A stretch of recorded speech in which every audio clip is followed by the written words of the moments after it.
Are you planning on handing your company off to your kids? Let me ask you a question. Do they deserve it?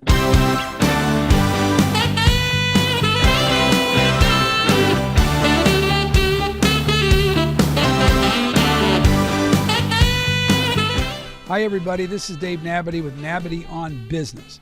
And today, I've got a lot of material on the table that I'm going to work through because I can't do it without it, frankly. And what we're going to talk about is the family dynamic in business when you're talking about creating a succession plan. And you've heard me say before that we've got 4 goals in our company when we're working with family-run companies. Number 1, that we have the right people running the company when it's all said and done, that it doesn't have to be sold off because people are fighting, siblings, that if there's non-family members that are really key to the organization, we want to try to find ways to allow them to be shareholders or at least be able to participate in the growth of a company. And when we've done all the planning, when we've done the succession planning and the estate planning, everybody still loves each other. And sometimes that's the absolute toughest thing to accomplish. But when you're getting into the planning for a family-run company, you've got to slow down a minute and take a serious look at the dynamic that occurs between the parents and the kids, between all of them and the management team. And the only way I know how to do it is working through questionnaires. Now, I know everybody does personality profiles, and there's all sorts of questionnaires that business coaches and that come up with. The items that I'm going to show you today are the things that we've built that we think are really, really important to get things started in the right way. And one of the first things we do is we like to have a conversation with the parents to get an idea how the parents view themselves as a mentor and a leader of their family and their business. So we've got a parent leadership questionnaire that asks some pretty tough questions. And I can go into a company and I can say, well, I think this and I think that. But until I get in the mind and the heart of the founder and the parents that are running and operating the company, I'm not going to know where to go or how to guide things. And so this questionnaire is really, really good. And I'm going to give you some ideas of some of the questions that are on here. And we're basically asking the parent to rank themselves on a scale of 1 to 10 on their performance in these particular areas. 1's an awful performance, 10's fantastic. Let's just take question number 1. By the way, there's 26 questions on this questionnaire, and a perfect score is 260. So, and by the way, there's nobody perfect, okay? So don't try to bluff here. But so the first one, basic question, have you implemented a standard of meritocracy holding your children to a higher standard than other employees? How would you answer that? Have you established the expectation that your children must earn a position in the company and demonstrate competence and commitment?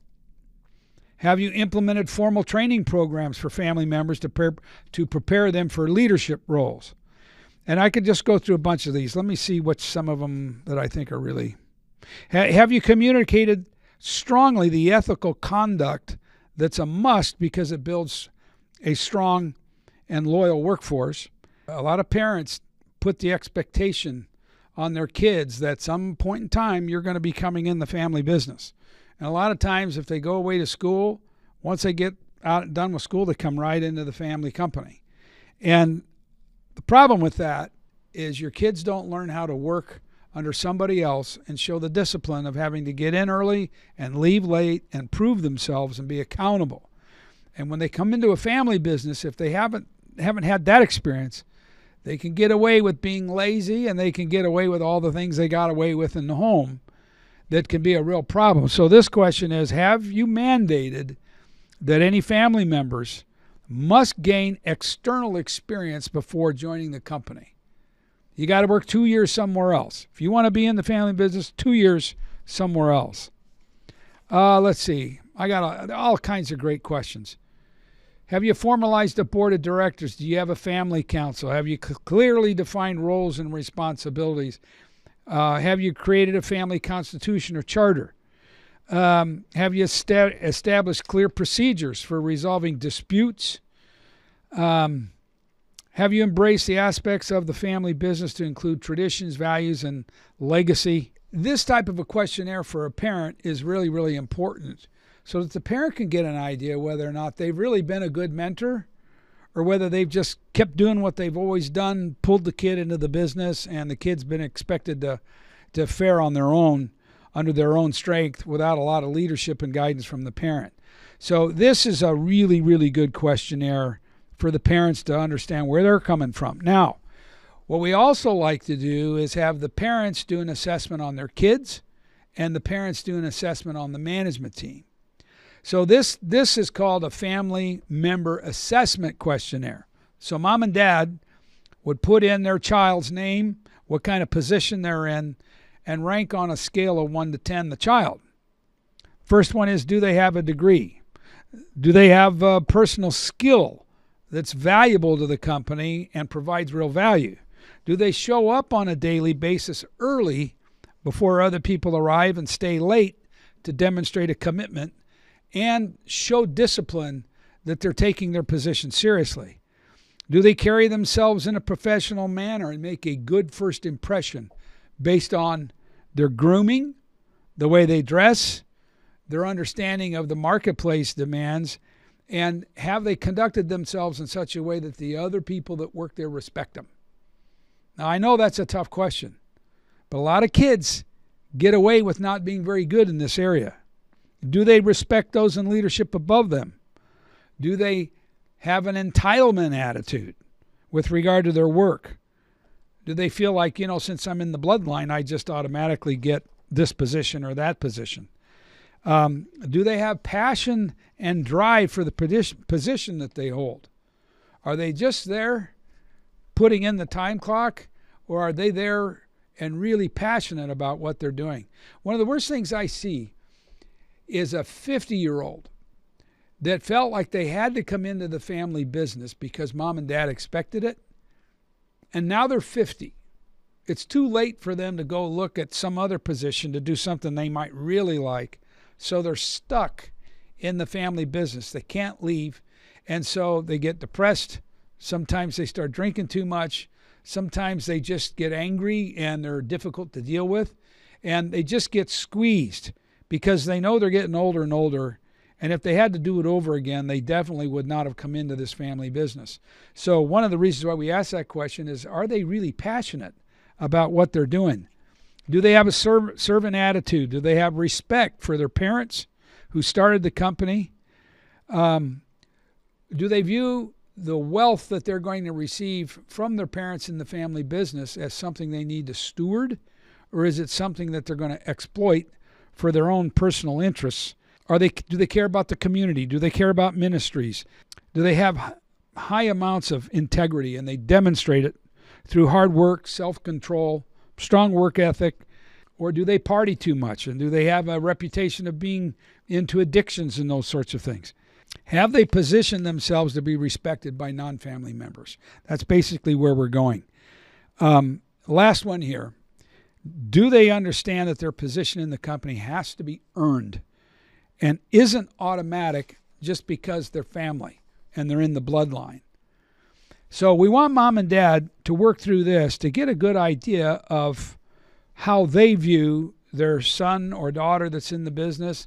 And this is a good thing too. We've got a questionnaire for the executives and the management team. I'm not going to spend time going through this. One of the charts that we have here, and if you want to see this, I'll be happy to send it to you. When talking to parents as far as what type of environment did they raise their children in, this is a chart I like to use to help a family get a good understanding of what type of environment they created for their kids to grow up in, because that has a big impact on how they perform if they're inside the company. So on the one end, I've got excellent mentoring, and on the other end, I've got horrible mentoring, and then there's a bunch of steps in between. So let me give you an idea of excellent mentoring. You have a loving home, you lead by example, you have a disciplined environment, you don't let the kids throw temper tantrums, you teach them self-control, You worked to support each child's unique ability. You didn't try to have them all be the same or be what you wanted. You understood what the child was like and then worked hard to help them become the best that they could be at what God's gifted them to be. You pushed them to perform it. And I mean, what I mean by that is you made sure they weren't lazy and that they put out the effort on the things that they attacked. You were encouraging. You trained them in manners. You taught a biblical model for life, and you showed tough love when you needed it. That, to me, is excellent mentoring. If you have a reactionary home, you've made work a priority. You did provide for the needs of the family. You were disciplining when you were there. You taught self-control when you were there. You reacted to activities as opposed to being there and directing the activities.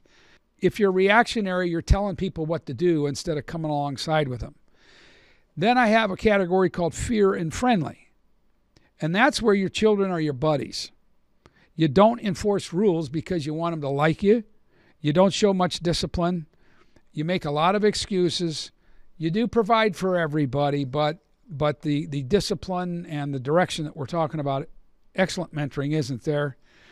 You can be indifferent, where you're showing no accountability. You turn a blind eye to things that are going on in the home. If there's sin, you don't do anything about it. You're absent to the point where basic needs aren't being met, and you can be very, very self-centered as a parent. The worst is emotional abuse, physical abuse, sexual abuse, rejection, neglect, betrayal, ignoring the children, abandoning them, having addictions in the home, the parents being addicted to things, and multiple divorces. So that's on this side of it. Excellent mentoring's on the other side. Loving home, leading by example, disciplined environment, taught self-control, worked to support each kid's unique ability, pushed to perform in the right way, so they weren't lazy. They taught to exert themselves and try. You encouraged, you trained in manners, you provided a biblical model for life, and you showed tough love when needed. So the reason I do this is it's important you understand what kind of home your kids were raised in, so that when you bring them into the business, you can begin to understand the challenges. Now, none of us are perfect parents, and we all make lots of mistakes. And especially when you're young and you're trying to pay the bills and take care of a young family, you got to work and you got to put out the effort. But if you're bringing kids into the business that have grown up in a real broken home and you expect them to perform well, you're going to have a big problem. And so we've got strategies that can help you overcome that, but we got to have serious conversations and have serious talk about what the family dynamic is really like. Now, lastly, and this is a fun one for me, I like to get the kids in front of me and have a heart-to-heart with them. And I ask them a lot of questions. And the reason I'm asking these questions is to make them think more than it is I want to hear the answer, because a lot of people don't ask the kids these questions. Can you take a minute and give me a little bit of your background and your work history? How long have you been with the company? What do you see as your primary role? What are your passions? What kind of activities inspire you and give you energy? When was the last time somebody was asking your child in the business those questions? All this stuff makes them think. How do you feel about your current position? Are you maximizing your gifts? Do you see a pathway toward growth? Are you lacking any skill sets or education that's preventing you from growing within the company and rising up the ranks?